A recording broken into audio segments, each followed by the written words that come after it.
bagi peserta yang sudah mendapatkan sertifikasi guru, dia mendapatkan nilai penuh.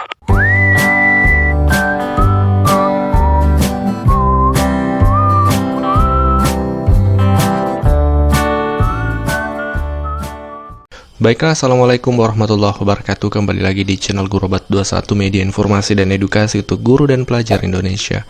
Bapak Ibu Guru, di video kali ini juga kami akan melanjutkan sebuah kabar gembira untuk rekan-rekan guru calon peserta P3K, terkhusus untuk yang sudah mengantongi sertifikat pendidik atau sudah sertifikasi, karena kebijakan baru dari Pak Menteri akan ada tambahan nilai nih atau bonus nilai untuk teman-teman sertifikasi. Nah, sebelum kita bahas, seperti biasa silakan simak dulu penjelasan langsung dari Pak Menteri berikut ini. Nah, bagi peserta yang sudah mendapatkan sertifikasi guru, dia mendapatkan nilai penuh dan komponen tes kompetensi teknisnya, ya.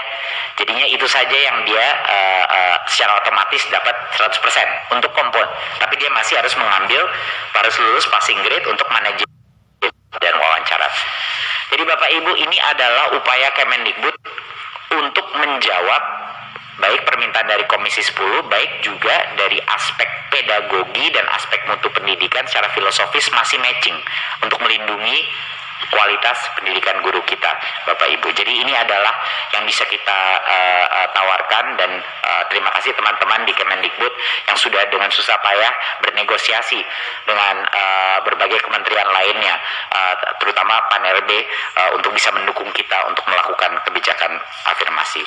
Nah, Bapak Ibu, setelah kita menyimak tadi penjelasan dari Pak Menteri, kita jelaskan lebih detail lagi. Jadi peserta yang sertifikasi itu akan mendapat bonus 100% nilai di kompetensi teknis, Bapak Ibu. Jadi hanya di kompetensi teknis, ya, perlu dipahami, bukan 100% nilai secara keseluruhan. Karena kalau nilai 100% secara keseluruhan berarti otomatis lulus dong, tidak. Jadi bonusnya di nilai kompetensi teknis. Kompetensi teknis ini adalah kompetensi yang materi atau tes yang terkait dengan mata pelajaran Bapak Ibu masing-masing. Jadi karena sudah memiliki sertifikat pendidik, dianggap sudah menguasai dan otomatis langsung nilainya 100. Kebijakan ini kurang lebih sama dengan kebijakan CPNS, ya. Kalau di CPNS itu nilai SKB, seleksi kompetensi bidang bagi guru yang sudah sertifikasi, itu kan otomatis 100%. Nah, sama dengan P3K ini, Bapak Ibu, otomatis 100% di kompetensi teknisnya. Tapi dengan catatan harus tetap lulus di passing grade kompetensi lainnya, termasuk di kompetensi bakat skolastik, ya, penalaran, kemudian wawancara. Nah, harus lulus di situ juga, Bapak Ibu. Nah, ini adalah salah satu kabar gembira dan peluang yang besar untuk teman-teman sertifikasi. Nah, demikianlah info yang kami share, ringkas tapi insya Allah akan sangat bermanfaat dan menjadi suntikan semangat untuk Bapak Ibu Guru. Silahkan tekan subscribe di channel ini supaya nanti tidak ketinggalan info terbaru yang insya Allah kami pastikan akan valid dan sumbernya jelas, Bapak Ibu. Oke, terima kasih sudah mampir di channel ini, semoga bermanfaat infonya. Wabillahi taufiq wal hidayah. Wassalamualaikum warahmatullahi wabarakatuh. Satu hal lagi, poin yang penting di atas ini, ujian seleksi pertama, yaitu ingat tadi saya bilang yang pertama kan ada 3 tes tahun ini. Di bulan Agustus adalah tes yang pertama, ya. Untuk yang pertama itu hanya untuk guru honorer di dalam sekolah negeri masing-masing. Jangan lupa, ya, tes seleksi P3K ini adalah untuk memposisikan guru di dalam sekolah negeri. Jadinya kenapa kita membilang guru honorer yang sedang kerja di sekolah negeri duluan? Karena mereka sudah lokasinya di situ. Jadi mereka diberikan ronde pertama di bulan Agustus, lalu sisanya boleh bergabung di 2 ronde berikutnya. Ujian seleksi kedua dan 3 terbuka semua honorer. Jadinya kita pastikan kita prioritaskan, karena kami juga mendapat banyak masukan. Loh, guru-guru yang sudah ada di sekolah itu harusnya yang mendapat prioritas dulu gitu, sebelum guru dari misalnya lulusan PPG dan yang baru. Ini banyak sekali yang sudah melakukan komplain baik ke Komisi 10 maupun ke kita. Jadi itu yang kita lakukan. Jadi sequencingnya aja. Yang pertama mengambil tes, baru kedua, ketiga dibuka. Nah, kabar gembira bagi peserta yang sudah memiliki sertifikasi guru, ya. Jadi tes kompetensi ini, tes seleksi guru P3K ini ada beberapa komponennya, Bapak Ibu. Ada komponen teknis, ada komponen manajerial, sosiokultural, saya tertulis yang dikirim. Nah, bagi peserta yang sudah mendapatkan sertifikasi guru, dia mendapatkan nilai penuh ujian komponen tes kompetensi teknisnya, ya. Jadinya itu saja yang dia secara otomatis dapat 100% untuk kompon. Tapi dia masih harus harus lulus passing grade untuk manajemen dan wawancara.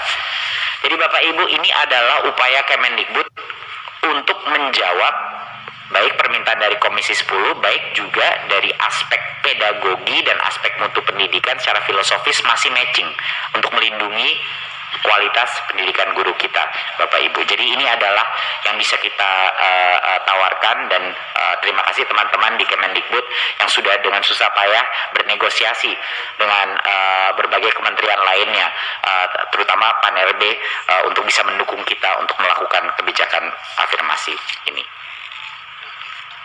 Jadi itu kira-kira Bapak Ibu mengenai program afirmasi P3K. Dan jadi poin yang pertama tadi saya ulang sedikit. Poin yang pertama adalah kita tidak akan mungkin mendapatkan kapasitas 1 juta guru ini kalau tidak ada minimum tesnya, karena itu adalah kondisi permintaannya. Kedua, angka 500.000 adalah angka historis untuk formasi ASN guru yang dalam 10 tahun terakhir ini belum sempat kita tercapai sebesar ini. Jadi itu juga patut kita rayakan. Ketiga adalah isunya lebih mendalam daripada sosialisasi. Bukan hanya sosialisasi, tapi kepercayaan daerah bahwa pemerintah pusat akan benar-benar menalangi biaya ini. Dan itu ya kerja keras kita.